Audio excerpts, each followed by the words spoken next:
우선 지금 암호화폐에 관해서는 새로운 시대가 열렸다. 정말 천지가 개벽할 정도로 새로운 시대를 맞았다라고 표현하는 게 맞을 겁니다. 우선 크게 세 가지가 바뀌고 있습니다. 하나는 뭐냐면 그간 암호화폐의 최대의 적은 미국의 규제였었어요. 그런데 앞으로는 이게 친암호화폐 정책으로 전환됩니다. 이게 굉장히 중요한 변화예요. 두 번째는 그간의 암호화폐 시장은 개인들이 이끌어왔습니다. 기관들은 이 시장에 참여하기가 힘들었어요. 그런데 이게 기관 주도 장세로 빠르게 변하고 있습니다. 세 번째는 이제 기업들이 비트코인을 사들이기 시작합니다. 이 내용을 하나하나 보겠습니다. 우선 과거에 미국의 정계는 물론 월스트리트 같은 금융계는 비트코인을 포함한 암호화폐를 달러에 대한 위협적인 존재로 인식을 했습니다. 그래서 아예 싹을 잘라야 되겠다라는 의지가 강했어요.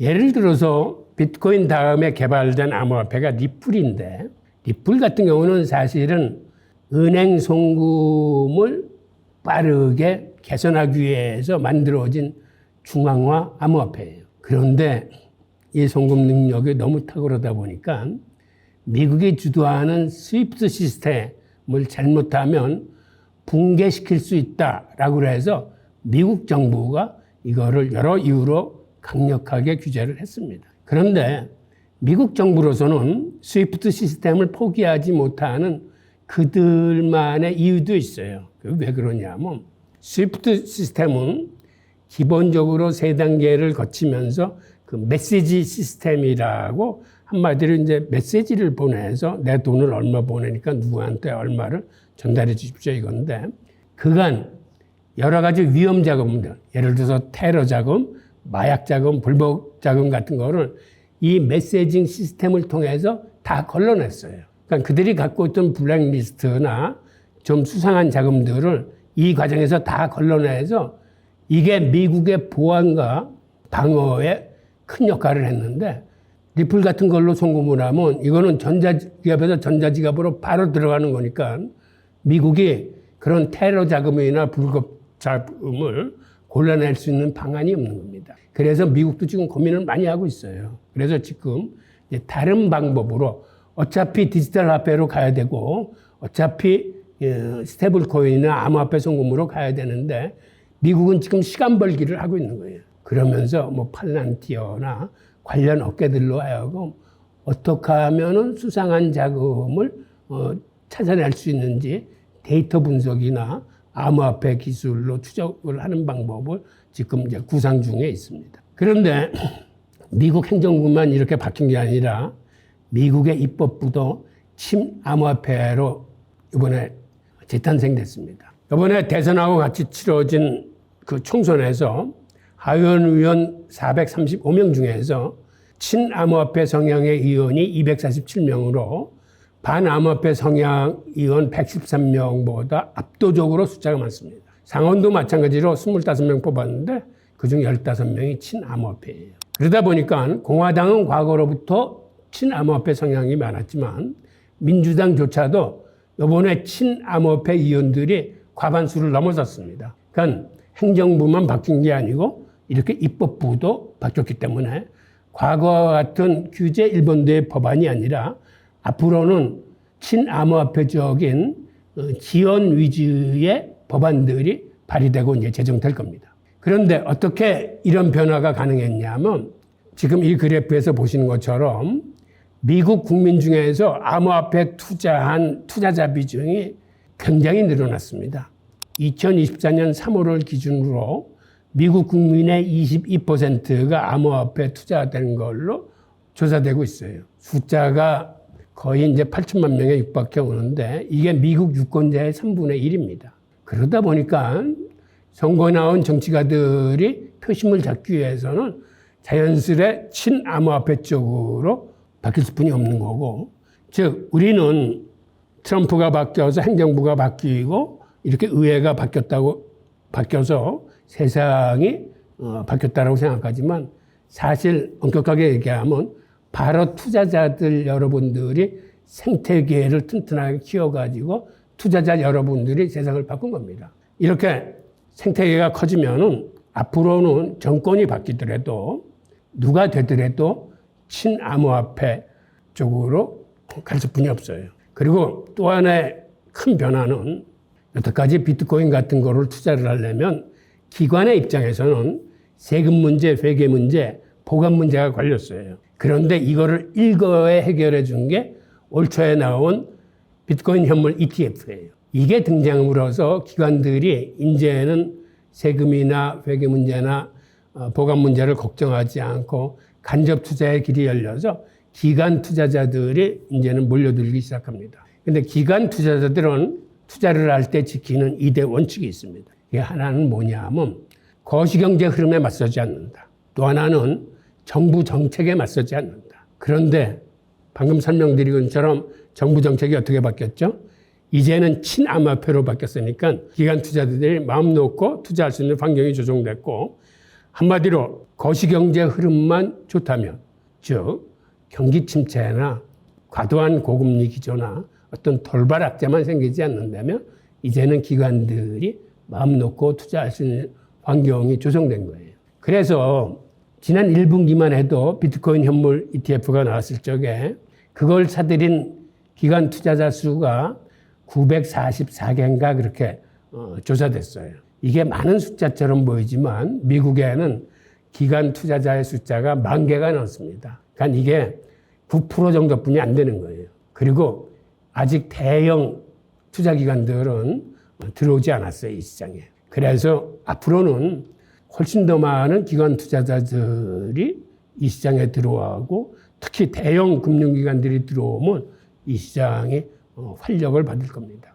그리고 비트코인 현물 ETF가 나오면서 전통 금융산업과 암호화폐가 거대한 융합을 시작했습니다. 그래서 앞으로는 이 시장이 굉장히 커질 거고, 최근에 체인얼리시스라는 보고서가 하나 나왔는데, 이 보고서에서 북미에서 발생한 가상자산 거래의 약 70% 정도가 한 건 거래하는데 이게 100만 달러를 초과하는 거래더라, 이체더라라는 사실이 밝혀지면서 이거는 개인의 투자가 아니고 이거는 기관 투자자라고 추정되고 있습니다. 그러다 보니까 올 초까지만 해도 개인 대 기관의 투자 비중이 한 70대 30 정도 되는 걸로 추정을 했었는데, 이미 이 비중이 역전이 돼서 개인이 30% 정도, 이제는 기관 투자 비중이 한 70% 정도 넘으면서 이제는 과거와 다르게 기관들이 장세를 주도하는 그런 시장으로 바뀌었습니다. 그러다 보니까 아시겠지만 미국도 바이낸스 거래소의 거래량이 나스닥 거래량을 추월했어요. 그러니까 이제는 가상자산이 자산시장 중에서도 주식시장의 거래를 추월할 정도로 이제 커진 겁니다. 이거는 한국도 마찬가지입니다. 한국도 암호화폐 거래 비중이 코스피와 코스닥을 합친 것보다 커졌어요. 이제는 자산시장으로 당당하게 자리매김을 하고 있고, 세 번째 변화는 기업의 재무전략 투자자산으로 비트코인이 각광받기 시작했습니다. 여러분 아시겠지만 마이크로 스트래티지라는 미국 회사가 있는데 4년 전부터 그들이 비트코인을 사들이기 시작했습니다. 그랬더니 어떤 일이 벌어졌냐면, 지금 옆에 그래프에 이 그림에서 보듯이 비트코인이 지난 4년간 426% 올랐을 적에 마이크로 스트래티지의 주가는 자그마치 1620%나 올랐어요. 즉 비트코인 현물을 사는 것보다 비트코인을 사담는 주식회사의 주식이 3.6배나 더 가파르게 상승을 한 겁니다. 그러다 보니까 최근 일본에서는 메타플래닛이라는 기업이 6개월 전서부터 그들도 마이크로 스트래티지를 쫓아서 비트코인을 사 모으기 시작했어요. 그런데 이 회사의 수익률은 지난 6개월 동안 자그마치 1200%가 급등을 했어요. 그러니까 이런 상황을 보면서 많은 회사들이 이제는 그들이 갖고 있는 유보금, 사내 유보금 중에 일부를 비트코인에 투자하자라는 움직임이 일어나고 있습니다. 그게 얼마 전에 마이크로소프트에서도 그러한 주주총회 안건이 상정이 돼서 마이크로소프트는 분석을 해보니까 아직까지 비트코인은 위험자산이니까 주주들한테 이번 표결에는 반대표를 던져주십시오 해서 가결되진 못했어요. 그런데 이미 이게 시장에 퍼져나가면서 아마존에서 지금 그런 논의가 일어나고 있고 다른 회사들도 이미 논의를 시작했어요. 그리고 2월 15일 날 가상자산의 공정가치를 인정하는 새로운 재매회계 기준이 시행이 됐습니다.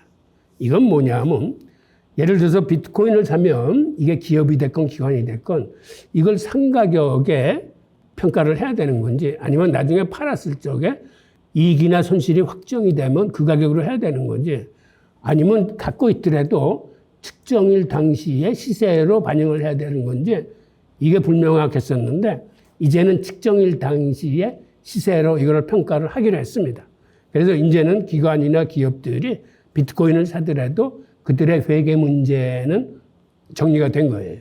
그리고 더 중요한 건 앞으로 자사주의 주가를 부양할 적에 여태까지는 자사주를 사들여서 소강을 함으로써 주가를 띄웠습니다. 아시다시피 얼마 전에 삼성전자도 10조 원을 들여서 자사주를 사들여서 소각을 했어요. 하늘로 태워서 없애버렸습니다. 그런데 주가 부양 효과는 이틀밖에 약효가 없었어요. 그런데 만약 그 10조 원을 가지고 비트코인을 샀으면 어떻게 될까요? 주가 부양 효과도 더 나면서 그 회사의 자산이 불태워 없어지는 게 아니라 앞으로 갈수록 훨씬 더 크게 늘어나는 겁니다. 그러니까 앞으로는 기업들이 자사주 소각을 하지 않고 주가를 부양할 적에 비트코인을 그들의 투자 포트폴리오에 즉 사내 유보금의 일부를 현금으로 갖고 있는 게 아니라 비트코인을 갖고 있으려는 그러한 성향이 이제 더 커질 겁니다. 트럼프가 이렇게 비트코인을 제도화하려는 이유는 사실은 선거에서 당선되기 위해서 표심을 잡으려는 것을 시작했어요. 근데 표심을 잡기 위해서 이걸 전략자산으로 하겠다고 그랬는데 전략자산으로 하려는 타당한 이유가 있어야 될 거 아니에요. 그래서 만든 게 비트코인으로 미국 정부 부채를 갚자라고 그래서 루미스 상원의원이 관련 법안을 이제 발의를 했습니다. 비트코인을 사서 이걸 가지고 한 20, 30년 후에 미국 정부 부채를 갚자 그랬는데 최근에 브릭스에서 이렇게 공동통화하고 비트코인을 무역통화로 하자는 논의가 나오면서 지금 상황이 빠르게 변화하면서 오히려 트럼프의 이러한 행동이 정당성이 부여되면서 미국이 더 빠르게 행동을 취할 수 있는 그러한 거를 제공한 거죠. 그래서 신시아 루미스 상원의원이 지금 관련 법안을 발의를 했는데 그 내용을 한번 잠깐 들여다보겠습니다. 그 2024년 비트코인 컨퍼런스에서 트럼프가 먼저 스피치를 하고 비트코인을 전략자산으로 하겠다라고 발표한 다음에 뒤이어서 루미스 상원의원이 연단에 올라가서 내용을 발표를 합니다. 이 내용을 들여다보면 앞으로 미국은 5년 동안 전 세계 공급량의 5% 정도 되는 100만 개를 모을 것이다. 그리고 최소한 이를 20년 이상 보유하게 될 것이다. 라고 얘기하면서 이렇게 비축을 하면 2045년 정도 되면 미국 부채의 절반을 갚을 수 있다. 라고 얘기를 합니다. 그리고 또 어떤 얘기를 하면 처음에는 미국 정부가 몰수한 비트코인이 한 21만 개 정도 있으니까 우선 이걸로 시작을 하고 그 다음에 미국 연준의 지역은행들이 한 12개 정도 있는데 그들이 지급준비금으로 갖고 있는 돈 중에서 초과되는 부분, 초과 지급준비금을 그 중에서 5년 동안 그 중에 일부를 비트코인으로 전환하도록 하면은 국민들한테 이를 위해서 세금을 뭐 더 거둘 필요도 없고 다른 특별한 자금을 들이지 않아도 미국이 손쉽게 비트코인 100만 개를 모을 수 있다라고 얘기를 하면서 매년 2% 이상 가치가 하락하도록 설계된 달러 대신 그간 매년 55%씩 가치가 상승하는 자산을 우리는 보유하게 될 것이다. 이게 바로 미국 부채를 갚을 수 있는 해결책이고 해답이다. 라는 얘기를 스피치를 했습니다. 그래서 우리가 이 법안을 통해서 비트코인의 전략적 자산 비축이 앞으로 어떻게 쓸 건지를 이제 알 수 있는데, 그런데 문제는 브릭스 정상회의에서 비트코인을 그들의 무역 통화로 쓰기로 했기 때문에 앞으로는 미국과 브릭스 간에 비트코인 매직 경쟁이 붙을 겁니다. 그리고 또 브릭스 유닛이라는 그들의 무역 통화를 만들기 위해서 금 40%와 회원국 통화 바스켓 60%를 기반으로 실물화폐를 만들어내겠다고 그랬는데, 이 또한 달러에 비해서 굉장히 선호되는 화폐가 될 거예요. 달러는 신용화폐에 불과하지만 브릭스 유닛은 이제는 근본위 화폐이기 때문에 누구나 실물화폐를 이제 선호하게 됩니다. 그래서 그간 브릭스 국가들이 금 수입을 주도해 왔습니다. 그래서 이 상황을 봤을 때 브릭스가 뭔가에 어떠한 공감대가 있어서 혹은 꿍꿍이 속에 있어서 이렇게 금을 많이 수입을 했구나라는 사실을 알 수 있고, 이로 인해서 지금 금값이 온스당 2,700불이 넘을 정도로 뛰고 있고, 그리고 이게 이제 공식화되면 앞으로 금값은 더 상승할 수 있을 것으로 보입니다. 우선 미국의 입장에서 보죠. 우선 미국이 지금 기관 주도 장세가 되면서 기관들의 활동이 활발해지면서 그 미국의 거래량이 급증하고 있습니다. 지금 이 그래프에서 보는 것처럼 다른 나라에 비해서 상대가 안 될 정도로 이 암호화폐 거래량이 미국에서 터지고 있어요. 그런데 우리가 아시다시피 중국과 브릭스 국가들은 그간 금 매집으로 선회를 해서 금을 엄청나게 사들였거든요. 그러다 보니까 일부에서는 중국이나 브릭스가 사들이는 금과 앞으로 미국이 사들이는 비트코인이 이 대결 양상을 보이는 게 아니냐라는 얘기도 나오고, 그 다음에 트럼프가 비트코인 채굴 100%를 미국에서 할 수 있도록 지원하겠다라는 얘기도 했습니다. 과거에 중국이 비트코인 채굴의 90% 이상을 채굴했던 나라예요. 그리고 채굴뿐만 아니라 거래도 중국에서 가장 많이 이루어졌는데, 이게 2021년 5월에 중국 정부가 이걸 그대로 방치했다가는 자본 유출이 심해지겠다라고 판단을 해서 모든 걸 금지시켰습니다. 채굴도 금지시키고 일체 사업도 금지시키고, 그 통해 그때는 해시레이트가 한 70%였던 게 제로 수준으로 떨어졌어요. 한마디로 채굴이 금지돼 가지고 채굴업자들이 눈치 보고 채굴을 안 했었어요. 그런데 슬금슬금 채굴하기 시작해서 그해 말에 채굴량이 21%까지 늘었는데, 최근에는 이게 55%까지 회복돼서 아직도 세계에서 채굴을 가장 많이 하는 나라는 중국입니다. 그런데 이 틈을 파고들고 미국이 빠른 속도로 지금 쫓아오고 있어요. 미국이 전 세계 채굴량의 40%를 지금 미국이 채굴하고 있어요. 그리고 트럼프는 이 양을 100%로 올리겠다고 그랬는데, 그게 가능할 수 있는 이유는 미국의 전기료가 OECD 국가 중에서 가장 싸요. 그리고 과거에는 중국보다는 비쌌는데 최근에는 중국보다도 전기료가 더 싸졌습니다. 그러니까 이러한 채굴 경쟁력으로 인해서 트럼프가 100% 채굴을 지원하겠다는 얘기는 앞으로 가능할 수 있는 수치로 보입니다. 비트코인은 사실은 가격 투자하는 대상이 아니고 이거는 가치 투자의 대상입니다. 그러니까 비트코인을 주식처럼 샀다 팔았다 하려면은 투자하지 않는 게 낫습니다. 그러니까 비트코인은 확신이 있어야 적립식 장기 투자가 가능하거든요. 저는 적립식 장기 투자를 권하는데, 그런 확신을 갖기 위해서는 우리가 공부하고 책을 많이 읽어봐야 돼요. 즉 한마디로 적립식 장기 투자라는 건 매월, 매주 혹은 매일 조금씩 사들이면서 이거는 가능한 팔지 않는 거예요. 특별한 일이 아니라. 이건 제 얘기가 아니라 지금 옆에서 보시는 트럼프가 never sell your bitcoin이라고 그랬어요.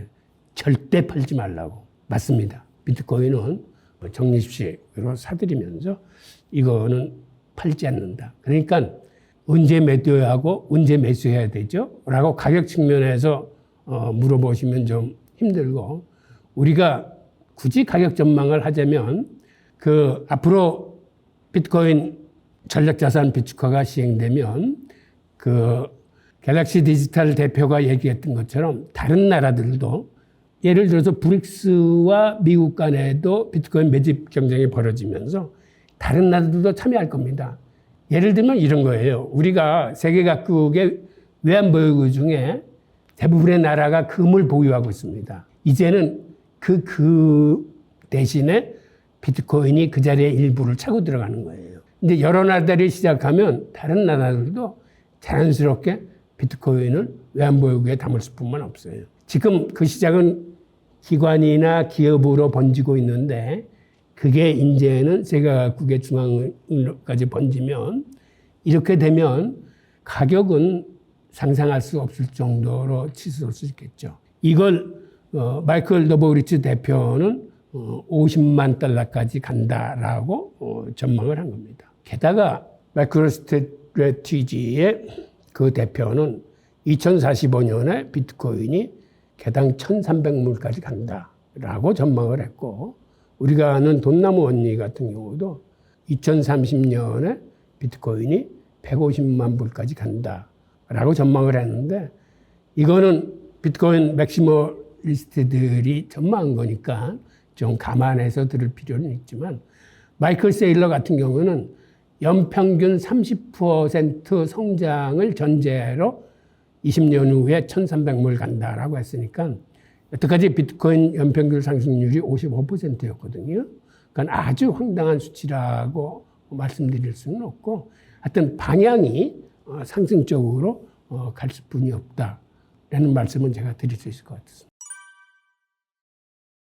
많은 전문가들은 이런 얘기를 해요. 비트코인의 지금 장세는 내년 상반기까지는 간다라고 얘기하는 전문가들이 많습니다. 그리고 그들은 가격 전망을 어떻게 하냐면, 빠르면 올 연말에도 한 12만 5천 달러까지 오를 수 있지만, 늦어도 트럼프 대통령이 취임하는 1월 20일에 12만 5천 달러 갈 수 있다라고 얘기를 하면서 내년 안에 비트코인이 20만 달러 간다라고 많은 전문가들이 얘기를 하고 있습니다. 그러니까 지금 과열 상태다, 혹은 이게 좀 조정을 받으면 들어가야겠다, 이런 생각을 하는 것보다 제가 다시 반복합니다만은 적립식으로 이거를 분산 투자를 하면 이거는 때를 기다리거나 때를 가릴 필요 없어요. 그러니까 분산 투자의 효과가 이 매입 가격을 평준화시키면서 우상으로 갈 거라는 확신만 있으면, 즉 비트코인의 철학과 사상에 동의하고 비트코인의 진정한 가치를 믿는다면은 가치 투자를 권해드리고, 이런 확신이 있어야 이거는 가능한 투자예요. 그러니까 주식처럼 샀다 팔았다 할 생각이면 아예 투자를 하지 마시고 나는 꾸준히 사서 모으겠다 하시는 분들은 책을 읽고 확신을 얻고 이 시장에서 적금 들듯이 마음 편하게 모아가시기를 추천드립니다. 독립식 투자가 바로 그 포머와 포드에 휘둘리지 않는 거예요. 그러니까 내가 이걸 꾸준히 사겠다고 하면 오히려 가격이 오르면 올라서 좋고, 가격이 떨어지면 아, 이거 같은 돈으로 더 많이 살 수 있구나라고 생각해서 좋고, 우리 투자자들이 가장 약한 게 포머와 포드인데, 즉 우리 한국인들은 리스크 테이킹을 좋아해요. 그래서 투자를 할 적에 암호화폐도 지난해 비트코인 투자는 5.5%뿐이 없어요. 나머지 94.5%가 최 알트코인이야. 그러다 보니까 비트코인이 횡보세나 하락세에 들어오면 알트코인은 더 큰 폭락세로 접어들어요. 그래서 시장에 들어왔던 사람들이 최 손실을 입고 이 시장을 떠나. 그래서 김치 프리미엄이 시장이 달아올랐을 때는 이게 10% 이상으로 올라가요. 그러니까 다른 외국에서 하는 것보다 10% 비싸게 주고서라도 서로 막 살려고 그래. 이게 포모거든요. 여기서 소외되면은 나만 손해 아닌가? 그리고 가격이 떨어지면 앞으로 이게 얼마나 더 떨어질지 모르는 공포감 때문에 내던져.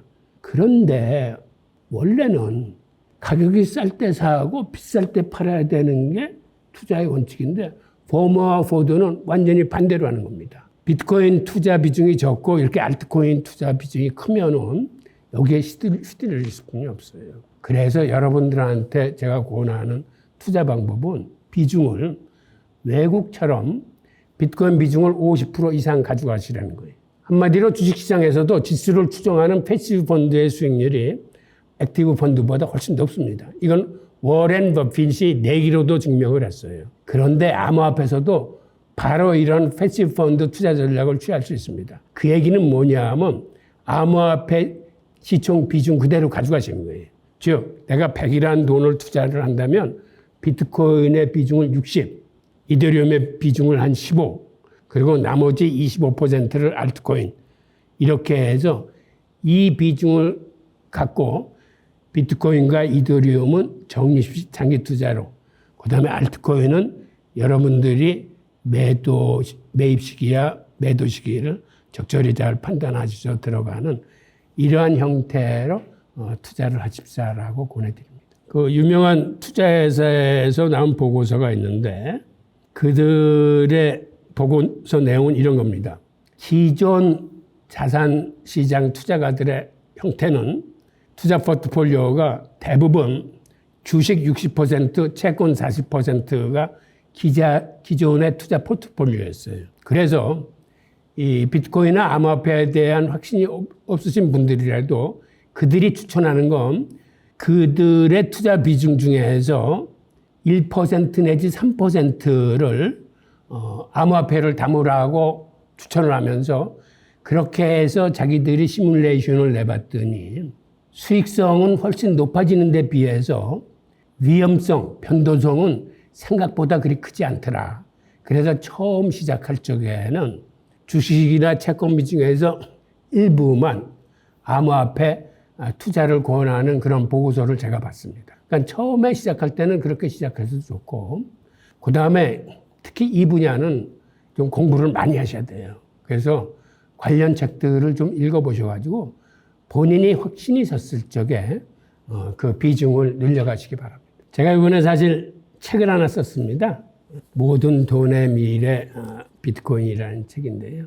저는 지금 우리가 암호화폐 통화혁명의 변곡점에 서 있다라고 인식을 하고 있습니다. 즉 지금 생각보다는 이 통화시장이 빠르게 변하고 있습니다. 그래서 이 시장의 미래에 대한 예측을 통해서 앞으로 이 변화되는 시장에 우리가 끌려갈 것인지 아니면 주도적으로 미래에 대비해야 될 것인지를 공부를 통해서 여러분들한테 비트코인 확신법을 양산시키기 위해서 제가 책을 썼으니까 한번 읽어보시기를 바라면서 오늘 방송을 마치겠습니다. 감사합니다.